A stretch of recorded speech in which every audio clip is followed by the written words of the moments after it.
Hello दोस्तों, नमस्कार। आप सभी का स्वागत है आपके अपने यूट्यूब चैनल एक्सेस एकेडमी पर। साथियों, आज के इस वीडियो में मैं आप सभी लोगों के लिए यूपी टेट 2016 के प्रश्न पत्र के सीडीपी यानी बाल विकास एवं शिक्षण शास्त्र के प्रश्नों का कंप्लीट सोल्यूशन लेकर आए हैं, जो आपकी आगामी सी टेट, यूपी टेट और सुपर टेट की तैयारी में हेल्पफुल रहने वाली है। अगर आप सी टेट, सुपर टेट और यूपी टेट की तैयारी को फ्री ऑफ कॉस्ट जारी रखना चाहते हैं तो प्लीज चैनल को सब्सक्राइब करके बेल आइकन दबाएं और अपनी तैयारी को फ्री ऑफ कॉस्ट जारी रख सके। तो आइए साथियों, शुरू करते हैं आज का वीडियो। और आज की वीडियो में जैसा कि मैंने बता दिया है कि आज की वीडियो में मैं यूपी टेट के लेवल 1 के पेपर 2016 के सीडीपी के महत्वपूर्ण प्रश्नों को व्याख्यात्मक हल देखेंगे। प्रश्न संख्या 1 है, जीन पियाजे मुख्य रूप से किसके अध्ययन के लिए जाने जाते हैं? ऑप्शन ए भाषा विकास, ऑप्शन बी यौन विकास, ऑप्शन सी संज्ञानात्मक विकास और ऑप्शन डी सामाजिक विकास। तो इस प्रश्न का राइट आंसर होगा ऑप्शन नंबर सी, संज्ञानात्मक विकास। आपको बता दें, जीन पियाजे संज्ञानात्मक विकास के अध्ययन के क्षेत्र में महत्वपूर्ण एक नाम है और जीन पियाजे सिद्धांत जो है एक महत्वपूर्ण सिद्धांत के अंतर्गत बाल विकास में कंक्लूड किया जाता है। उन्होंने बालकों के चिंतन तर्कड़ा के विकास के जैविक तथा संरचनात्मक तत्वों पर बल डालते हुए संज्ञानात्मक विकास की व्याख्या प्रस्तुत की है। इसके अंतर्गत उन्होंने अनुकूलन, सामिधारण, संरक्षण और संज्ञानात्मक संरचना आदि पर विशेष बल दिया है। और आपको बता दें, संज्ञानात्मक विकास की 4 अवस्थाओं का प्रतिपादन भी जीन पियाजे महोदय के द्वारा किया गया है। प्रश्न संख्या 2 है, जब मानव शरीर के एक भाग को दिए गए प्रशिक्षण का अंतरण अंतरण दूसरे भाग में हो जाता है तो उसे क्या कहते हैं?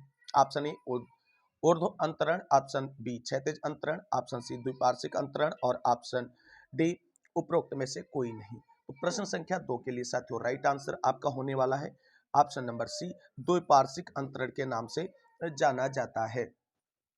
द्विपार्श्विक अंतरण या क्रॉस शिक्षा मानव शरीर के दो समान पार्श्विक भाग हैं, जैसे बायां तथा दायां। जब शरीर के बाएं अंग से सीखे गए कौशल का अंतरण स्वतः दाएं अंग से सीखने पर या दाएं अंग में लिखे गए कौशल का अंतरण स्वतः बाएं पर होता है तो वह द्विपार्श्विक अंतरण के अंतर्गत इंक्लूड किया जाता है।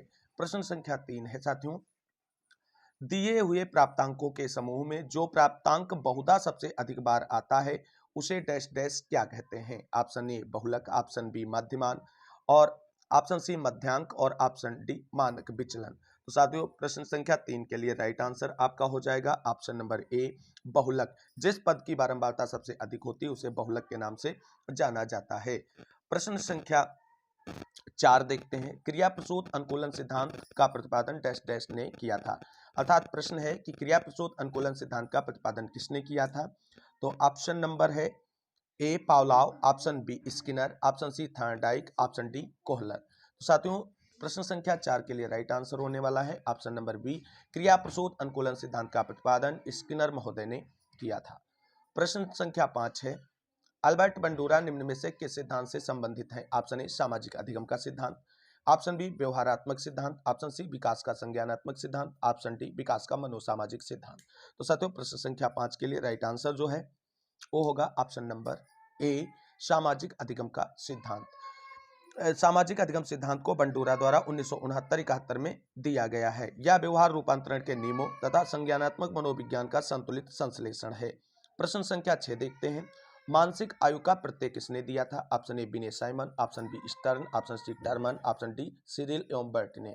प्रश्न संख्या 6 के लिए राइट आंसर होगा ऑप्शन नंबर ए, विनय साइमन महोदय ने मानसिक आयु का कॉन्सेप्ट दिया था। प्रश्न संख्या 7 देखते हैं, प्रश्न संख्या 7 है, निम्नलिखित में से कौन सा सीखने का नियम नहीं है? ऑप्शन ए तत्परता का नियम, ऑप्शन बी तनाव का नियम, ऑप्शन सी प्रभाव का नियम, ऑप्शन डी अभ्यास का नियम। तो साथियों, प्रश्न संख्या 7 के लिए आपको बता दें राइट आंसर होगा ऑप्शन नंबर बी, क्योंकि तनाव का नियम जो है वो सीखने का नियम नहीं, बाकी तत्परता का नियम, प्रभाव का नियम और अभ्यास का नियम तीनों सीखने के मुख्य नियमों के अंतर्गत आते हैं और सीखने के नियमों का प्रतिपादन थॉर्नडाइक महोदय के द्वारा किया गया है। डैश डैश डैश संबंध प्रतिक्रिया सिद्धांत में पावलाव ने प्रयोग किया था, यानी इनडायरेक्टली इस तरीके से पूछा गया है कि पावलाव ने अपने सिद्धांत का प्रतिपादन किस जानवर पर किया था? ऑप्शन ए बिल्ली पर, ऑप्शन बी कुत्ते पर, ऑप्शन सी बंदर पर और ऑप्शन डी चूहे पर। प्रश्न संख्या 8 के लिए राइट आंसर होगा ऑप्शन नंबर आपका बी, पावलाव ने कुत्ते पर जो है अपने सिद्धांत का प्रतिपादन किया था। प्रश्न संख्या 9 है, सूझ द्वारा सीखने के सिद्धांत का प्रतिपादन किसने किया था? Option A Thorndike, option B Kohler और option D C Pavlov, option D Woodworth. तो साथियों, प्रश्न संख्या 9 के लिए राइट आंसर होगा ऑप्शन नंबर आपको बता दें बी, कोहलर ने।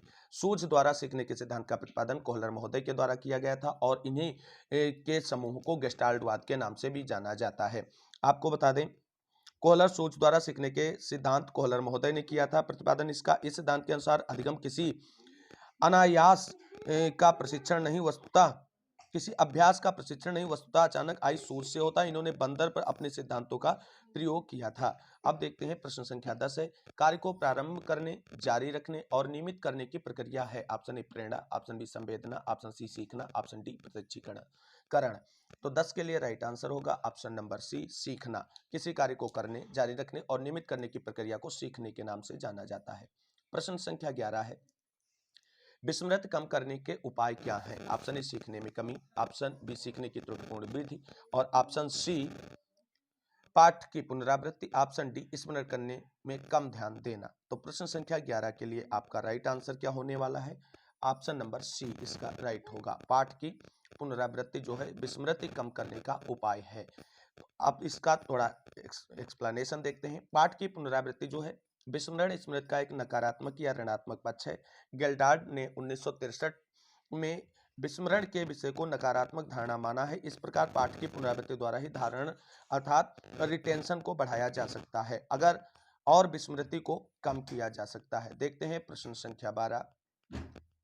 प्रश्न संख्या 12 है, क्रोध एवं भय प्रकार है, किसके प्रकार हैं? ऑप्शन ए अप्रेरणा के, ऑप्शन बी संवेग के, ऑप्शन सी परिकल्पना के, ऑप्शन डी मूल प्रवृत्ति के। तो 12 के लिए राइट आंसर होगा ऑप्शन नंबर बी, क्रोध एवं भय जो है वो संवेग के प्रकारों के अंतर्गत आते हैं। प्रश्न संख्या 13 है, दूसरे व्यक्ति के वाह्य व्यवहार की नकल है। ऑप्शन ए सीखना, ऑप्शन बी अनुकरण, ऑप्शन सी कल्पना और ऑप्शन डी चिंतन। तो 13 के लिए राइट आंसर होगा ऑप्शन नंबर बी, अनुकरण। तो साथियों आपको बता दें, अनुकरण या नकल दूसरे व्यक्तियों के व्यवहारों की नकल करना ही अनुकरण या समान प्रदर्शन किया जाता है, तो अनुकरण की श्रेणी में उसे रखा जाता है। प्रश्न संख्या 14 देखते हैं, यदि पूर्व ज्ञान व अनुभव नए प्रकार के सीखने में सहायता करते हैं तो उसे क्या कहते हैं? ऑप्शन ए नकारात्मक प्रशिक्षण या स्थानांतरण, ऑप्शन बी सकारात्मक प्रशिक्षण स्थानांतरण, ऑप्शन सी प्रशिक्षण स्थानांतरण, ऑप्शन डी सीखना। तो 14 के लिए राइट आंसर आपका हो जाएगा ऑप्शन नंबर सी। प्रश्न संख्या 15 है, सीखी हुई बात को स्मरण रखने या पुनः स्मरण करने की असफलता को क्या कहते हैं? ऑप्शन ए कल्पना, ऑप्शन बी स्मृति, ऑप्शन सी बी स्मृति, ऑप्शन डी ध्यान। तो 15 के लिए राइट आंसर आपका होने वाला है ऑप्शन नंबर सी, बी स्मृति के नाम से जाना जाता है। प्रश्न संख्या 16 है, टर्मन के अनुसार 90 से 100 बुद्धि लब्धि का बालक माना जा सकता है। ऑप्शन ए मंद बुद्धि, ऑप्शन बी सामान्य बुद्धि, ऑप्शन सी श्रेष्ठ बुद्धि, ऑप्शन डी क्षीण बुद्धि। तो 16 के लिए राइट आंसर होगा ऑप्शन नंबर आपका बी, सामान्य बुद्धि का बालक उसे माना जा सकता है। प्रश्न संख्या 17 है, हाल का सिद्धांत निम्न में से किसकी व्याख्या करता है? ऑप्शन ए बुद्धि के प्रकृति, ऑप्शन बी अधिगम में अप्रेरणा की भूमिका, ऑप्शन सी मूल्यों का विकास, ऑप्शन डी किशोरों का मनोविज्ञान। तो प्रश्न संख्या 17 के लिए राइट आंसर आपका होने वाला है ऑप्शन नंबर डी, किशोरों का मनोविज्ञान। प्रश्न संख्या 18 है, मानव व्यक्तित्व के मनोलैंगिक विकास को निम्न में किसने महत्व दिया था? Option A Comenius, option B Hall, option C Hollingworth, option D Freud. तो 18 के लिए राइट आंसर होगा option number D, Sigmund Freud महोदय ने मनोलैंगिक विकास को महत्व दिया था। प्रश्न संख्या 19 देखते हैं, मनोविज्ञान के प्रथम प्रयोगशाला को किसने स्थापित किया था? Option A W Wundt, option B Sigmund, option C Pavlov, option D Watson. तो साथियों प्रश्न संख्या 19 के लिए राइट आंसर आपका होने वाला है option number A, W Wundt ने मनोविज्ञान की प्रथम प्रयोगशाला की स्थापना की थी। अगला प्रश्न है, गेस्टाल्ट मनोविज्ञान की आधारशिला किसने रखी थी? Option A Franz Brentano, option B Max Wertheimer, option C Edgar Rubin, option D Kurt Lewin. तो 20 के लिए राइट आंसर आपका होने वाला है ऑप्शन नंबर ए, फ्रांज ब्रेंटानो। अगला प्रश्न है, प्रश्न संख्या 21 है, संघनन सिद्धांत निम्न में से किससे संबंधित है? ऑप्शन नंबर ए अधिगम, ऑप्शन बी अप्रेरणा, ऑप्शन सी स्मृति, ऑप्शन डी सृजनात्मकता। तो साथियों 21 के लिए राइट आंसर आपका होगा ऑप्शन नंबर बी, अभिप्रेरणा। अगला प्रश्न देखते हैं क्वेश्चन संख्या 22। क्वेश्चन संख्या 22 है, क्षेत्र सिद्धांत निम्न में से किस वर्ग का सिद्धांत है? ऑप्शन ए व्यवहारवादियों का, ऑप्शन बी संरचनावादियों का, ऑप्शन सी मनोविश्लेषकों का, ऑप्शन डी गेस्टाल्टवादियों का। तो प्रश्न संख्या 22 के लिए जो राइट आंसर है ऑप्शन नंबर ए होगा, व्यवहारवादियों का। प्रश्न संख्या 23 है, डैश डैश डैश बैटरी का प्रयोग निम्न में से किसके मापन हेतु किया जाता है? ऑप्शन ए व्यक्तित्व, ऑप्शन बी रुचि, ऑप्शन सी बुद्धि और ऑप्शन डी अभिक्षमता। तो 23 के लिए आपका राइट आंसर होने वाला है ऑप्शन नंबर सी, बुद्धि परीक्षण के लिए। प्रश्न संख्या 24 देखते हैं।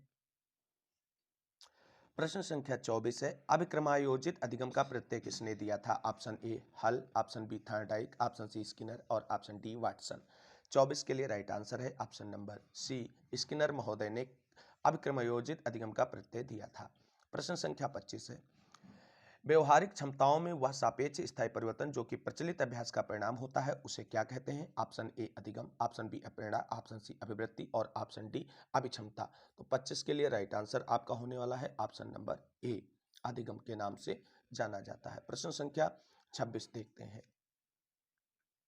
प्रश्न संख्या 26 है, संज्ञान किस बुद्धि के सिद्धांत का एक हिस्सा है? ऑप्शन ए प्रतिदर्श सिद्धांत, ऑप्शन बी समूह कारक सिद्धांत, ऑप्शन सी गिलफोर्ड का सिद्धांत, option D fluid and crystallised का सिद्धांत।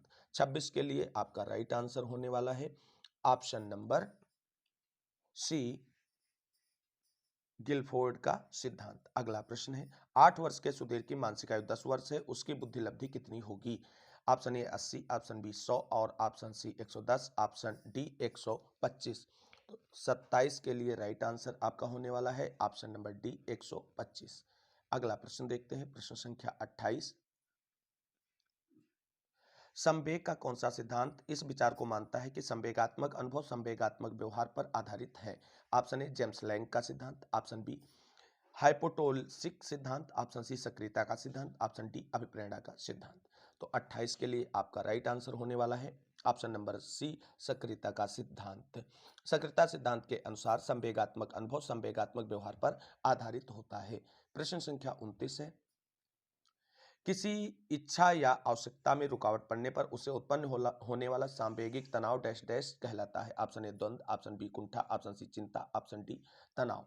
तो 29 के लिए राइट आंसर होने वाला है ऑप्शन नंबर आपका बी, कुंठा।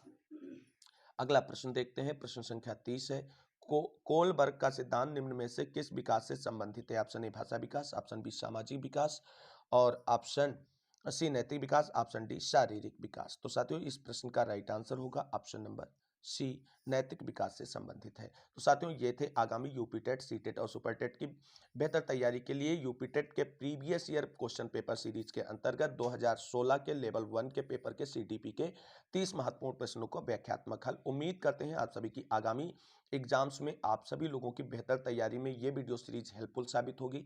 अगर आप सभी लोग आगे भी तैयारी फ्री ऑफ कास्ट जारी रखना चाहते हैं तो प्लीज़ कमेंट करके जरूर बताएं कि किस किस टॉपिक और किस किस सब्जेक्ट की वीडियो सीरीज एक साथ शुरू की जाए, जिससे हम आप सभी लोगों की तैयारी को थोड़ा और अच्छे से करा सकें। तो इस वीडियो को अंत तक देखने के लिए सभी साथियों को तहे दिल से शुक्रिया, बहुत बहुत धन्यवाद। मिलेंगे अगली वीडियो में अगले ईयर के प्रीवियस ईयर क्वेश्चंस को लेकर के। तब तक के लिए सभी साथियों को जय हिंद, जय भारत, वंदे मातरम। आप सभी साथियों का दिन शुभ हो।